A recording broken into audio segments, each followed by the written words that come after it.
The quiet story of Greek mythology, a calm and boring way, are going to travel very slowly into the distant world of ancient Greek mythology. There is no need to remember every name. There will be no test when the story is finished. You do not need to follow every family connection, every kingdom, or every journey. Simply allow the names and places to pass gently through your mind. Let them drift by, like small boats moving across a quiet sea. Make yourself comfortable. Let your shoulders relax. Allow your hands to rest wherever they feel most natural. And as you listen, imagine that the room around you is becoming a little quieter. Outside, the world continues with its ordinary business. But here, for a while, there is nothing you need to do. We will begin before the cities of Greece, before the temples, before the heroes, before the mountains, rivers, forests, and seas. We will begin with almost nothing at all. In the oldest Greek stories, the universe began with chaos. Today, the word chaos usually means confusion. It might describe a crowded room, a noisy street, or a kitchen filled with unwashed dishes. But the ancient meaning was different.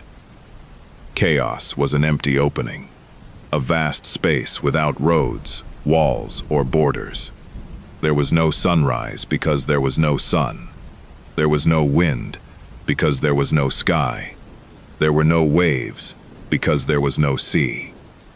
There was only an endless, quiet emptiness. It had no clock. It had no calendar. It did not know whether it was morning or evening. For an immeasurable length of time, chaos simply existed. And then, very gradually, the first beings appeared. There was Gaia, the earth. Gaia was not only a goddess who lived upon the earth. She was the earth itself. Every stone, hill, valley, and patch of soil belonged to her. There was Tartarus, a deep region far below the surface.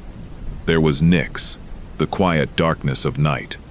There was Erebus, the shadowy darkness beneath the world. And there was Eros, the ancient force that drew separate things together. These beings did not arrive with trumpets or announcements. They simply emerged. The empty universe slowly became less empty. Gaia rested beneath the darkness. She formed wide plains and gentle slopes. She raised mountains from her surface. She created Pontus, the sea, whose waters gathered in the lower places of the world. She also brought forth Uranus, the sky. Uranus stretched above her like a great blue roof. During the day he was bright and open. At night he was filled with distant stars. Earth and sky became the first great parents of the Greek universe. Together, Gaia and Uranus had many children. Among them were the Titans. The Titans were ancient divine beings who existed before the familiar gods of Mount Olympus. There were 12 principal Titans.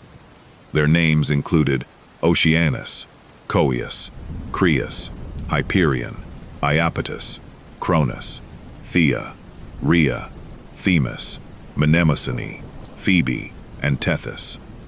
You do not need to remember all of them. Even people who enjoy Greek mythology sometimes pause to remember which Titan was connected to which part of the universe. Some represented light. Some represented memory. Some were connected with rivers, laws, stars, or heavenly movements. Oceanus was associated with the great river believed to encircle the world. Hyperion was connected with heavenly light. Mnemosyne represented memory. Themis represented order and divine law. And Cronus, the youngest of the principal Titans, would become the most powerful of them all. Gaia and Uranus also had other children. Some were enormous beings with a single eye. These were the Cyclopes. Others had many arms and great strength. Uranus feared these unusual children and hid them deep within the earth. Gaia was unhappy because the children were trapped inside her. She asked the Titans to help release them. Most of the Titans remained silent. Cronus, however, agreed. With Gaia's help, Cronus overthrew Uranus and became ruler of the universe. For a while, the age of the Titans began. Cronus married his sister Rhea. They ruled from a world that was still young. Mountains stood quietly beneath the sky.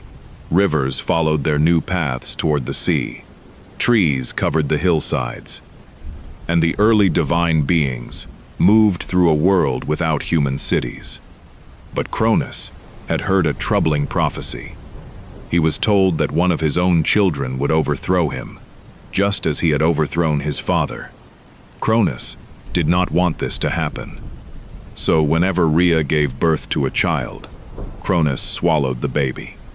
First came Hestia, then Demeter, then Hera, then Hades, then Poseidon. Each child disappeared into Cronus. The children were divine and could not die, but they remained trapped inside him. Rhea grew increasingly unhappy. When her youngest child was born, she decided to save him. The baby's name was Zeus. Instead of giving Zeus to Cronus, Rhea wrapped a stone in cloth. Cronus swallowed the stone without carefully examining it. Perhaps he was in a hurry. Perhaps he trusted that everything had gone according to his plan. Meanwhile, the real baby Zeus was carried to the island of Crete. There, hidden in a cave, he was raised in safety. Some stories say that a goat named Amalthea provided him with milk. Others describe nymphs caring for him. Young warriors called the Curetes may have clashed their shields whenever the baby cried, so that Cronus would not hear him. Zeus grew from a quiet infant into a powerful young god. Eventually, he returned to confront Cronus. With the help of the Titan Metis, Zeus gave Cronus a drink that caused him to release the children he had swallowed. One by one, they emerged. Hestia, Demeter, Hera, Hades, and Poseidon. They had been trapped for a long time, although time may have felt different inside a Titan. The 6 divine brothers and sisters joined together against Cronus. This began a long conflict called the Titanomachy, the war between the younger gods and the Titans. The struggle continued for 10 years. The younger gods fought from Mount Olympus. The Titans fought from Mount Othrys. The earth shook beneath their battles. But Zeus understood that strength alone might not be enough. He traveled to the deepest places of the world and freed the Cyclopes and the 100-handed giants who had been imprisoned there. The Cyclopes were grateful. They made powerful gifts for the 3 divine brothers. For Zeus, they created the thunderbolt. For Poseidon, they created the trident. And for Hades, they created a helmet that could make its wearer invisible. With these gifts and new allies, the younger gods defeated the Titans. Many of the defeated Titans were sent to Tartarus. The 100-handed giants guarded them. Atlas, one of the Titans who had fought against Zeus, received a different punishment. He was ordered to hold up the heavens. In paintings and sculptures, Atlas is sometimes shown carrying the earth. But in many ancient stories, his burden was the sky. After the war, Zeus and his brothers divided the universe between them. They drew lots. Zeus received the sky. Poseidon received the sea. Hades received the underworld. The earth itself remained shared territory. Zeus became the leading ruler among the new gods. He lived on Mount Olympus, a high mountain whose summit was often hidden by clouds. In the imagination of the ancient Greeks, Olympus was more than an ordinary mountain. It was the home of the gods. There were shining halls, comfortable rooms, and tables where divine food was served. The gods ate ambrosia and drank nectar.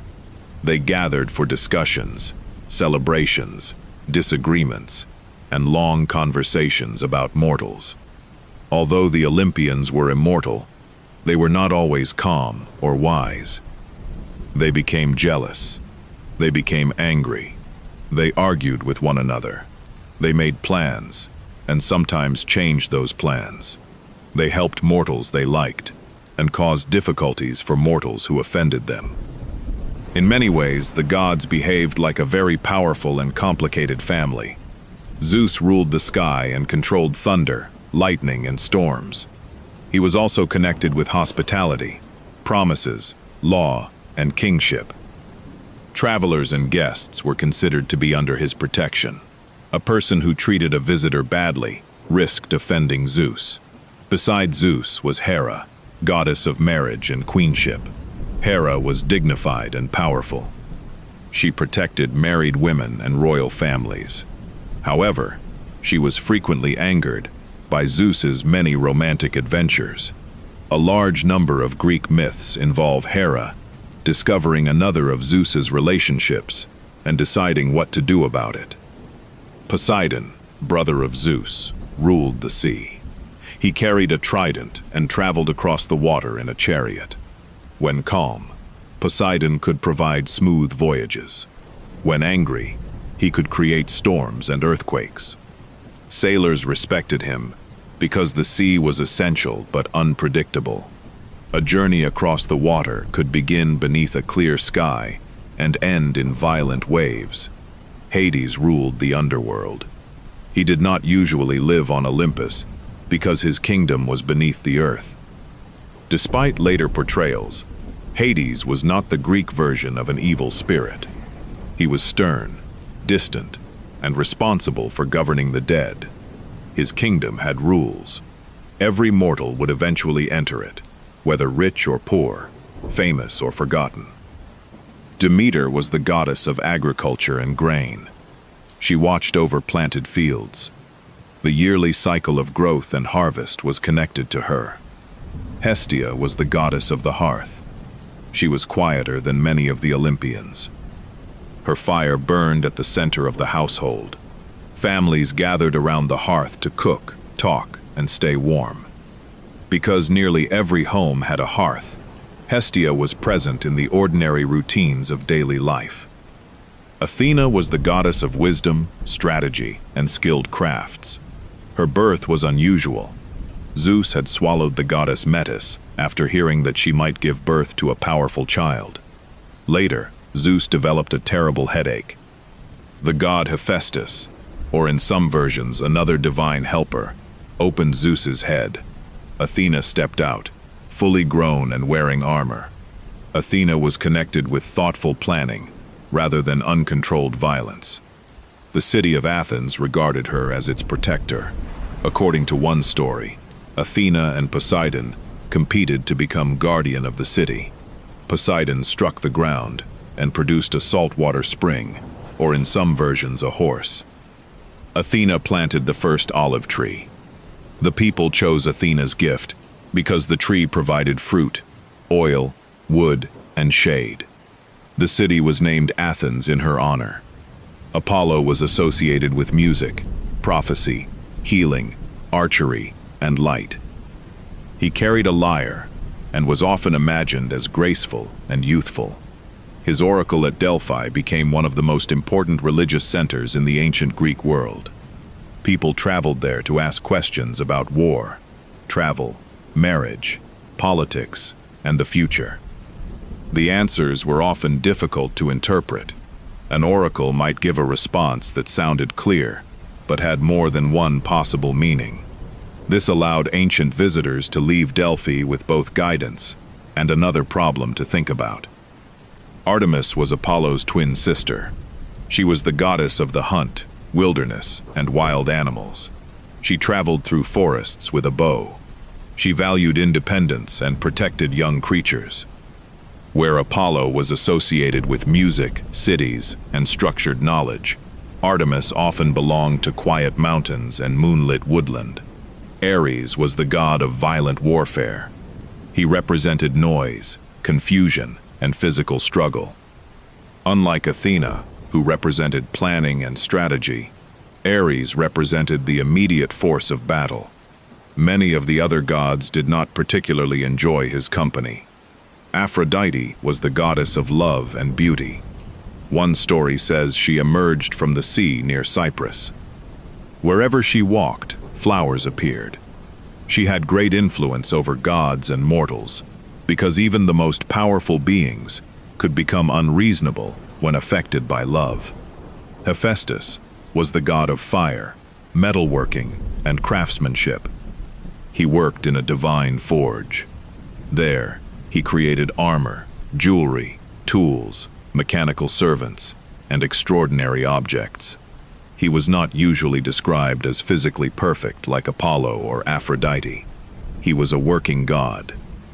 His hands were skilled, and his creations were admired throughout the divine world. Hermes was the messenger of the gods. He wore winged sandals and traveled quickly. He protected travelers, merchants, shepherds, and messengers. He was clever and mischievous. Even as a baby, Hermes was said to have stolen cattle belonging to Apollo.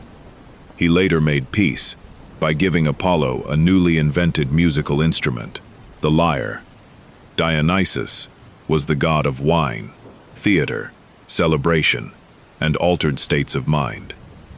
His festivals could be joyful and unpredictable. Actors, musicians, and poets honored him. Through Dionysus, people temporarily stepped away from their usual responsibilities and entered the unusual world of performance. These gods were only the beginning. Ancient Greek mythology contained river gods, wind gods, sea nymphs, mountain spirits, household spirits, and divine beings connected with almost every part of life. The Greeks imagined nature as a world filled with personality. A spring might have a nymph, a river might have a god, a tree might be protected by a spirit. The sea contained old divine beings who remembered a time before Zeus. Among the most important stories was the story of Prometheus. Prometheus was a titan, but he supported Zeus during the war against Cronus. He was clever and interested in humanity. According to one tradition, Prometheus shaped the first humans from clay. Athena gave life to the figures. Early humans were weak. They had no thick fur, sharp claws, or natural armor. They became cold at night. They struggled to prepare food. Prometheus decided to help them by giving them fire. Zeus did not want humans to possess this divine gift, but Prometheus secretly stole fire and carried it to humanity. With fire, people could warm their homes. They could cook. They could shape metal. They could keep wild animals away. They could sit beside the flames at night and tell stories. Zeus punished Prometheus by chaining him to a distant mountain. Each day, a great eagle came to eat his liver. Each night, because Prometheus was immortal, the liver grew back. Many years later, the hero Heracles would free him. Zeus also sent humanity a gift that was not entirely a gift. Her name was Pandora. The gods gave Pandora beauty, curiosity, intelligence, and many other qualities. She was sent to live among humans with a sealed container. Today, people often call it Pandora's box, although the earliest versions describe it more like a large jar. Pandora was told not to open it. For some time, she obeyed. But curiosity remained. One day, she lifted the lid. Out came sickness, pain, hard labor, jealousy, grief, and the many difficulties of human life. Pandora quickly closed the container. Only hope remained inside. And so, the story explained why life contains suffering, but also why people continue. Hope remained. As humans spread across the earth, cities appeared. People planted grain and raised animals. They built homes from wood, stone, and clay. They sailed between islands. They honored the gods with temples and offerings. The gods, however, continued to influence their lives.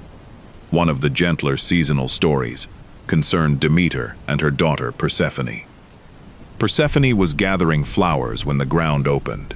Hades emerged from the underworld and carried her away to become his queen. Demeter searched everywhere for her daughter. She walked across the land, disguised as an old woman. As she searched, she neglected the fields. Plants stopped growing. Seeds remained beneath the soil. Humanity faced famine. Eventually, Zeus intervened. A solution was arranged. Persephone would spend part of each year with Demeter and part with Hades. Because Persephone had eaten seeds from a pomegranate in the underworld, she could not leave it permanently. When Persephone returned to her mother, Demeter allowed plants to grow. The world became green. Flowers opened. Grain rose from the fields. When Persephone returned to Hades, Demeter grieved again. The leaves fell. The earth became quiet. The cycle repeated year after year. Another famous mortal was King Midas. Midas loved gold. When he was offered a reward, he wished that everything he touched would turn to gold. At first, the gift seemed wonderful. A branch became gold. A stone became gold. Furniture became gold. Midas imagined himself becoming the wealthiest king in the world. Then he tried to eat. His bread became solid gold. His fruit became gold. His water became gold before he could drink it. In some versions, he touched his daughter and turned her into a golden statue. Midas realized that a useful object and a valuable object were not always the same thing. He begged for the power to be removed. He was instructed to wash in the river Pactolus. The golden power left him and settled into the river sands. Midas returned home with a more careful understanding of wealth. Many Greek stories warned against excessive pride. The Greeks used the word hubris for the kind of pride that caused mortals to forget their limits. A skilled weaver named Arachne once claimed that she was better at weaving than Athena. Athena gave her an opportunity to withdraw the claim. Arachne refused. They held a weaving contest. Arachne's work was beautiful, but she also used her tapestry to show the mistakes and embarrassing behavior of the gods. Athena became furious. Arachne was transformed into a spider, weaving delicate threads for the rest of time. There was also Narcissus, a beautiful young man who rejected everyone who admired him. One day, he saw his own reflection in a pool. He did not understand that it was only an image. He became fascinated by the face in the water. He remained beside the pool, unable to leave.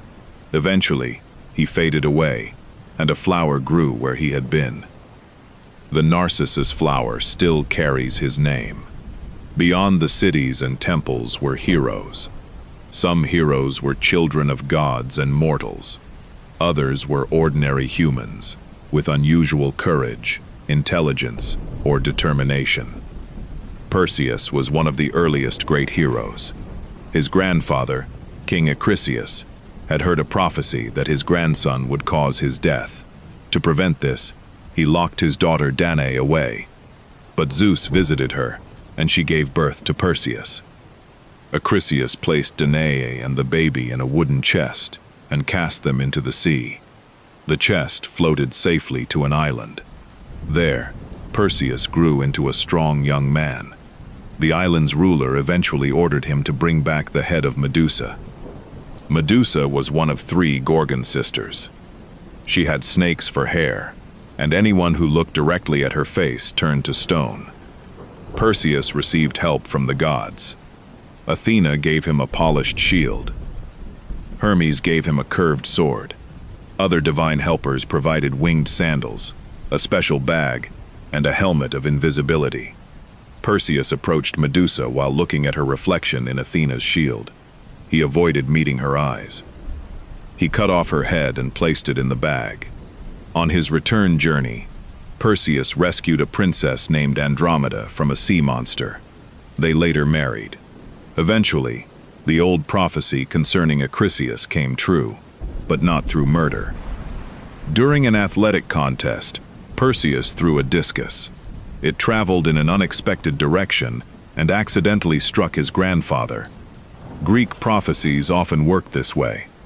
The more people tried to escape them, the more directly they traveled toward them. Another hero was Heracles, known to the Romans as Hercules. Heracles was a son of Zeus and a mortal woman named Alcmene. He possessed extraordinary strength. Hera, angry about another child of Zeus, caused great suffering in his life. After a terrible tragedy, Heracles was ordered to complete a series of labors. These became known as the 12 labors of Heracles. First, he defeated the Nemean lion, whose skin could not be pierced by ordinary weapons. Heracles strangled the lion and later wore its skin as armor. He defeated the many-headed Hydra. Whenever one of its heads was cut off, 2 more could grow in its place. Heracles worked with his nephew Iolaus, who sealed each wound with fire. He captured a sacred deer. He caught a dangerous boar. He cleaned the enormous stables of King Augeas by redirecting rivers through them. It was an efficient solution to a very unpleasant task. He frightened away the Stymphalian birds. He captured the Cretan bull. He brought back the horses of Diomedes. He obtained the belt of the Amazon queen Hippolyta. He collected the cattle of Geryon. He gathered golden apples from a distant garden. And finally, he entered the underworld and brought back Cerberus, the 3-headed guard dog. Heracles completed all these tasks and many other adventures. His life was difficult, but after his death, he was welcomed among the gods. Far from Greece, another group of heroes sailed aboard a ship called the Argo. Their leader was Jason. They became known as the Argonauts. Jason was searching for the Golden Fleece, a magical object kept in the distant land of Colchis. The journey required them to cross unfamiliar seas. Among the Argonauts were famous figures such as Orpheus, Castor, Pollux, and in some traditions, Heracles. When Jason reached Colchis, King Aeetes gave him several impossible tasks. But the king's daughter Medea fell in love with Jason. She was skilled in magic and helped him succeed. Jason took the Golden Fleece, and the Argonauts sailed home. The story did not end happily for Jason and Medea. Greek myths often continued long after the moment when a modern story might have ended. Victory did not guarantee peace. Marriage did not guarantee happiness. Returning home did not guarantee that home would remain unchanged. Theseus was the great hero of Athens. The city was forced to send young men and women to the island of Crete. There, they were placed inside a great maze called the Labyrinth. At the center lived the Minotaur, a creature with the body of a man and the head of a bull. Theseus volunteered to enter the labyrinth. King Minos's daughter Ariadne decided to help him. She gave Theseus a ball of thread. He tied one end near the entrance and carried the thread as he walked deeper into the maze. The corridors turned again and again. Without the thread, every passage looked similar. Theseus found the Minotaur and defeated it. Then he followed the thread back to the entrance. He escaped with the other captives. On his journey home, however, Theseus forgot to change his ship's black sails to white. His father, King Aegeus, was watching from a cliff. Seeing the black sails, he believed Theseus had died. Overcome with grief, he fell into the sea. According to the story, the Aegean Sea was named after him. One of the saddest musical myths concerned Orpheus and Eurydice. Orpheus was the greatest musician in the mortal world. When he played his lyre, animals became still. Trees bent closer. Rivers seemed to slow down. Orpheus married Eurydice, but she died soon afterward. Unable to accept the loss, Orpheus traveled into the underworld. He played music for Hades and Persephone. Even the spirits of the dead paused to listen. Hades agreed to release Eurydice under one condition. She would walk behind Orpheus as they returned to the surface. Orpheus must not look back until they had both reached the world of the living. They began the long walk. Orpheus heard almost nothing behind him. He wondered whether Eurydice was truly there. He continued climbing. The entrance grew closer. Light appeared ahead. Orpheus stepped into the upper world, but Eurydice had not yet crossed the boundary. At the final moment, Orpheus turned. He saw her, and then she disappeared back into the darkness. The most famous collection of Greek legends concerned the Trojan War. The conflict began with a divine disagreement. At a wedding feast, a golden apple appeared, with words declaring that it belonged to the most beautiful goddess. Hera, Athena, and Aphrodite each claimed it. Zeus did not wish to decide between them. The choice was given to Paris, a prince of Troy. Each goddess offered him a reward. Hera offered political power. Athena offered wisdom and victory in battle. Aphrodite offered the love of the most beautiful woman in the world. Paris chose Aphrodite. The woman was Helen, queen of Sparta. There were several versions of what happened next. In some, Helen willingly left with Paris. In others, she was taken. Either way, she traveled to Troy. Her husband, Menelaus, called upon the Greek kings to help bring her back. A great fleet sailed toward Troy. Among the Greek leaders were Agamemnon, Menelaus, Odysseus, Ajax, Diomedes, and Achilles. The war continued for 10 years. Troy was protected by strong walls. The Greeks built a camp beside the sea. Seasons passed. Weapons required repair. Ships required maintenance. Food had to be collected. Messages traveled between commanders. Although later stories focused on battles, much of any long war consisted of waiting. Achilles was the greatest Greek warrior. His mother, Thetis, was a sea goddess. She knew that he could choose between two futures. He could remain home and live a long, quiet life, or he could go to Troy, gain everlasting fame, and die young. Achilles chose fame. During the war, he argued with the Greek commander Agamemnon and refused to fight. Without Achilles, the Greeks struggled. Achilles' close companion Patroclus wore his armor and entered the battle. The Trojan prince Hector killed Patroclus, believing for a time that he had defeated Achilles. Achilles returned to the fighting in grief and anger. He killed Hector outside the walls of Troy. But Achilles did not survive the war. Paris shot him with an arrow, guided by Apollo. Later tradition says the arrow struck his heel, the one vulnerable part of his body. The Greeks eventually entered Troy through a plan created by Odysseus. They built a large wooden horse. A group of soldiers hid inside. The rest of the Greek army appeared to sail away. The Trojans brought the horse inside their city, believing it to be an offering. During the night, the hidden Greeks climbed out and opened the gates. The Greek army returned. Troy fell. The war was over, but the journeys home were only beginning. Odysseus, king of Ithaca, faced the longest journey. He expected to sail home in a short time. Instead, his voyage lasted 10 years. He encountered the Cyclops Polyphemus. Odysseus and his men became trapped inside the Cyclops' cave. To escape, Odysseus blinded Polyphemus and hid beneath the sheep as they left the cave. But Polyphemus was a son of Poseidon. Poseidon became Odysseus' enemy and made his journey across the sea extremely difficult. Odysseus visited the island of the wind god Aeolus. Aeolus gave him a bag containing dangerous winds. Odysseus' crew opened the bag while he slept, believing it contained treasure. The winds escaped and pushed their ship away from home. They visited the land of the enchantress Circe. They passed the singing sirens. Odysseus ordered his crew to block their ears with wax. He had himself tied to the ship's mast so that he could hear the song without steering the ship toward danger. They sailed between the monster Scylla and the whirlpool Charybdis.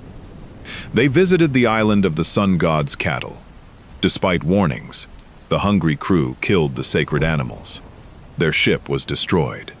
Eventually, Odysseus was the only survivor. For years, his wife Penelope waited in Ithaca. Many men believed Odysseus was dead and wanted to marry her. Penelope said she would choose a new husband after finishing a burial cloth. Each day, she worked at the loom. Each night, she secretly undid part of the weaving. This delayed her decision. At last, Odysseus returned to Ithaca, disguised as an old beggar. His dog Argos recognized him. The animal had waited many years for his master. After seeing Odysseus one final time, Argos peacefully died. Penelope announced a contest. She would marry the man who could string Odysseus's bow and shoot an arrow through a row of axe heads. None of the suitors could string the bow. The disguised Odysseus asked to try. He strung it easily. He completed the shot. Then he revealed his identity. After many years of war and wandering, Odysseus was finally home. The heroic age gradually ended. The great warriors passed into memory. The gods remained in their temples, stories, festivals, and household traditions. For centuries, people continued to leave offerings. Sailors prayed to Poseidon. Farmers honored Demeter. Craftspeople respected Athena and Hephaestus. Travelers asked Hermes for protection. Families kept the fire of Hestia burning in their homes. Over time, the ancient world changed. New kingdoms rose. Old cities declined. The temples became quiet. Yet the stories survived. Poets recited them. Artists painted them. Sculptors shaped marble into the forms of gods and heroes. Parents told the stories to children. Travelers carried them from one country to another. Even now, the names remain familiar. Atlas still carries a heavy burden. A difficult weakness is called an Achilles' heel. A confusing place may be called a labyrinth. A dangerous gift may be called a Trojan horse. A person fascinated with their own appearance may be described as narcissistic. A difficult problem may require a Herculean effort. The ancient stories continue to live inside ordinary language. But for tonight, there is no need to analyze their meaning. You can simply let the old world become quiet. Imagine Mount Olympus beneath a dark blue sky. The marble halls are still. The gods have ended their discussions for the evening. Zeus has placed his thunderbolts beside his chair. Poseidon's trident rests against a wall. Athena has closed a large scroll. Apollo's lyre is silent. Artemis walks alone beneath the moon. Hermes has removed his winged sandals after a long day of carrying messages. Hephaestus has allowed the fires of his workshop to grow low. Hestia watches the final flames of the hearth. Far below the mountain, the sea moves gently against the shore. An empty ship is tied to a wooden dock. Its ropes creak quietly. Beyond the harbor, olive trees stand beneath the stars. Their silver leaves move in the soft night wind. The roads between the villages are empty. No armies are marching. No heroes are searching for monsters. No kings are consulting oracles. The labyrinth is silent. The gates of Troy have disappeared into history. Odysseus is home. Persephone rests beside her mother during the warm part of the year. Prometheus watches a distant fire burning in a human home. And somewhere, beside a quiet pool, a single narcissus flower bends toward its reflection. The stories do not need anything more from you. They will remain here until another evening. You may release the names you have heard. Let Zeus fade into the clouds. Let Poseidon sink beneath the calm water. Let Athena disappear among the olive trees. Let Hermes travel beyond the horizon. Let the heroes return to their ancient roads. Your breathing can become slower now. The room is safe. The night is quiet. Nothing needs to be solved. Nothing needs to be completed. There is nowhere you need to travel. The ships are resting in the harbor. The temple doors are closed. The final lamp is growing dim. And above the sleeping mountains, the stars continue their slow and ancient journey across the sky. Good night. Sleep peacefully, and may your dreams be quieter than the halls of Olympus after all the gods have gone to rest.